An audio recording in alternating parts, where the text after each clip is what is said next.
grab defeat from the greatest victory in the computer industry. Xerox could have owned the entire computer industry today. Could have been, a company 10 times its size. Could have been IBM. Could have been the IBM of the 90s. Could have been the Microsoft of the 90s. No final dos anos 60, a Xerox, uma titã da tecnologia, passava por maus bocados. Isso porque suas patentes expiraram e uma concorrente osso duro de roer dava as caras com ar de que queria o topo. Era a Canon, uma empresa japonesa que crescia fortemente no mercado de fotocopiadoras. Em 1968, a Canon lançava a fotocopiadora NP-1010, uma das primeiras fotocopiadoras a utilizar o processo de revelação seca. Essa inovação eliminou a necessidade de líquidos de revelação, tornando as máquinas mais compactas e fáceis de usar. Vendo que precisava se mexer o mais rápido possível para não perder a liderança do mercado, a alta cúpula da Xerox chamou seu cientista-chefe Jack Goldman e deu o ultimato. Olha, junta aí os nerds, pega essa galera aí da computação e cria uma tecnologia nova, mas mantenha a Xerox no topo. Assim, em 1970, Jack criou o centro de pesquisa mais avançado daquela época, para explorar e impulsionar a próxima geração de tecnologias. Daí nasceu o Xerox PARC, em Palo Alto, coração do Vale do Silício. A Xerox conseguiu criar o centro de pesquisa mais avançado, reuniu as mentes mais brilhantes para se manter no topo, mas por ironia do destino e por seguir a dela mesma, despencou lá de cima, que até hoje está procurando os degraus. Conheça hoje a história do roubo que mudou a indústria da tecnologia e uma das maiores oportunidades desperdiçadas do mundo dos negócios. Eu sou Paulo Henrique e este é o canal Homo Sapiens. Esse tipo de conteúdo requer muita pesquisa, tempo e dedicação. Por isso peço, se caso goste do que estamos produzindo aqui, que se inscreva em nosso canal. E se esse vídeo conseguir te ensinar algo ou de alguma forma conseguir entretê-lo, aperta no botão gostei aí embaixo, que isso vai nos ajudar demais a continuar criando conteúdos por aqui. E também vai sinalizar para o YouTube que o que estamos produzindo é algo relevante. Recado dado, vamos aos fatos.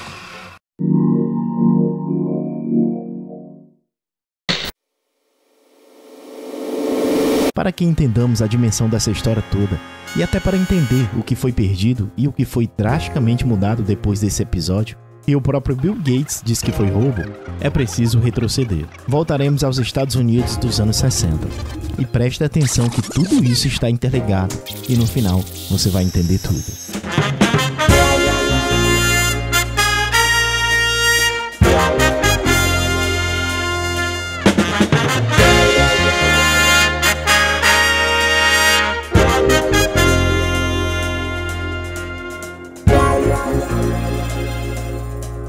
Nos anos 60, os Estados Unidos passavam por um verdadeiro turbilhão social.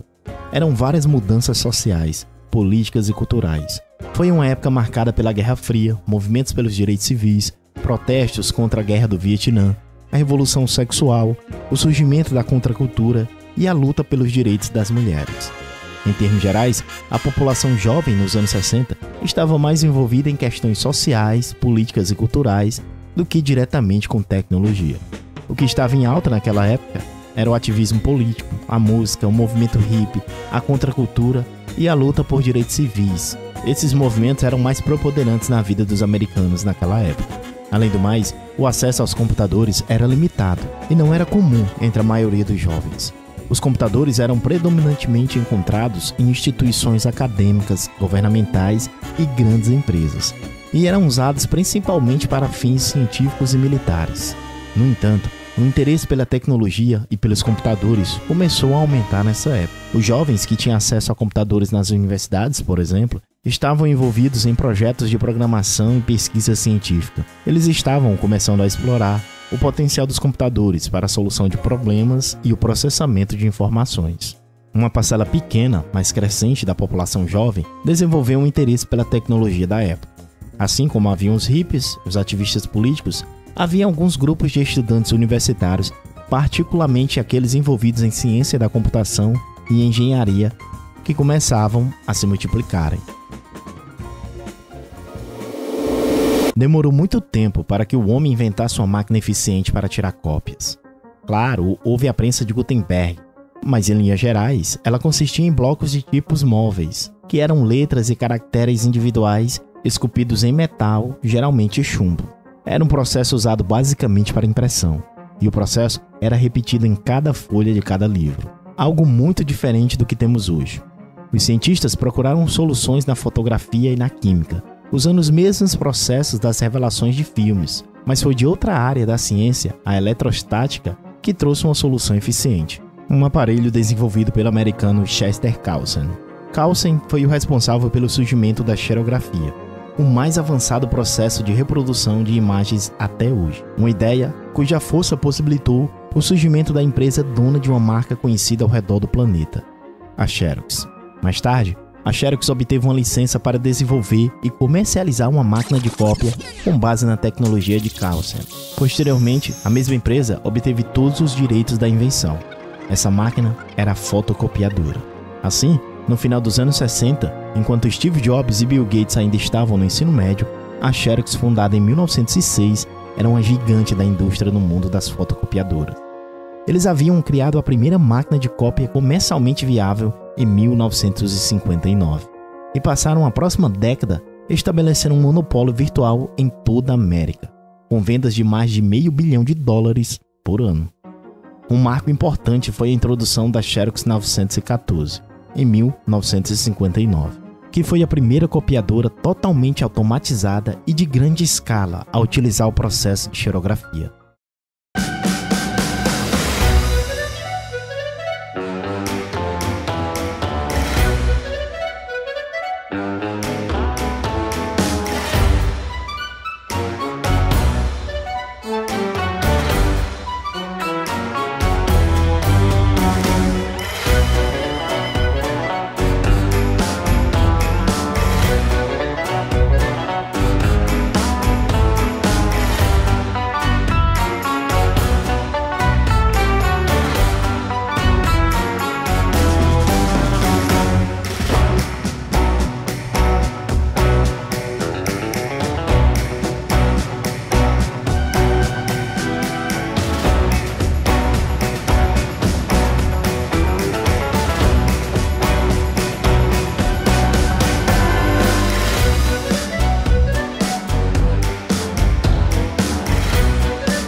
A Xerox 914 teve um grande impacto no mercado e revolucionou a forma como as cópias de documentos eram feitas, tornando o processo muito mais rápido e acessível. Acontece que as patentes relacionadas à xerografia começaram a expirar na década de 70. A patente original concedida a Chester Cowsand, o inventor da xerografia, foi registrada nos Estados Unidos em 1938 e expirou em 1964. Após um período de 26 anos de proteção patentária. A expiração da patente de Cowsand abriu o caminho para que outras empresas desenvolvessem e comercializassem suas próprias tecnologias de fotocópia baseada na xerografia.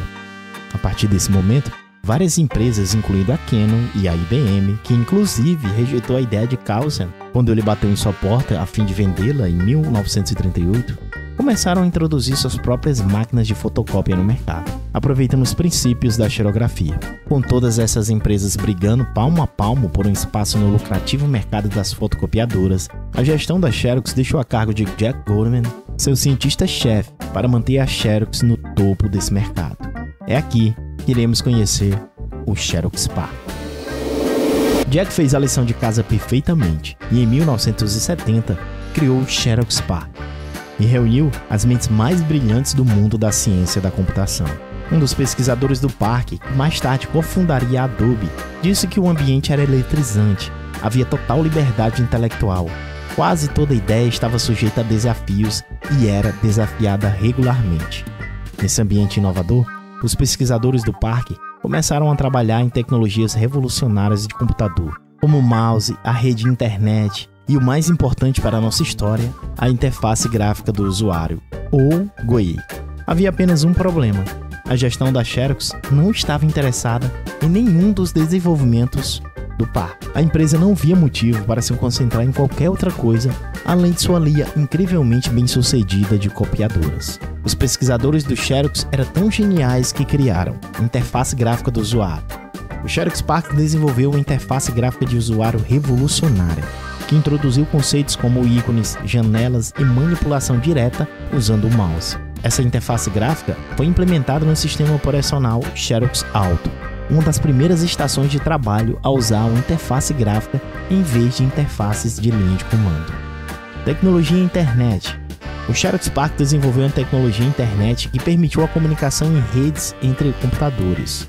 A internet se tornou uma das tecnologias de rede mais amplas e usadas e é usado até hoje em muitos dispositivos e sistemas de rede.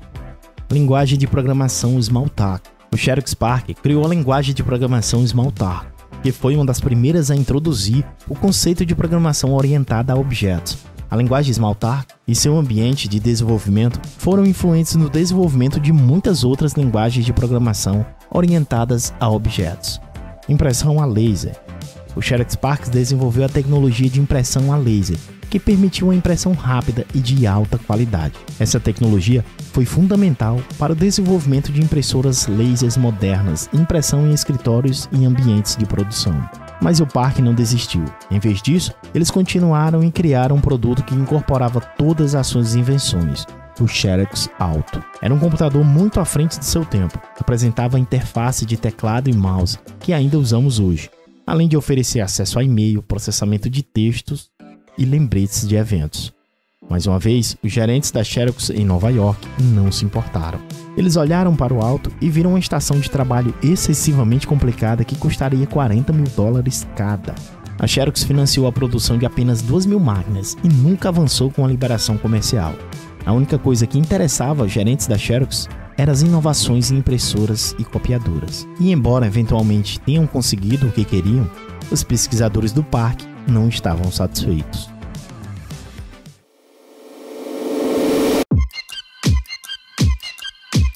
Em 1979, Steve Jobs fez uma visita ao parque e ficou impressionado com as invenções que viu, incluindo o Xerox Alto e sua interface gráfica do usuário. Ele reconheceu o potencial dessas tecnologias para o mercado de computadores pessoais e as utilizou como inspiração para o desenvolvimento do Apple Lisa e posteriormente do Macintosh.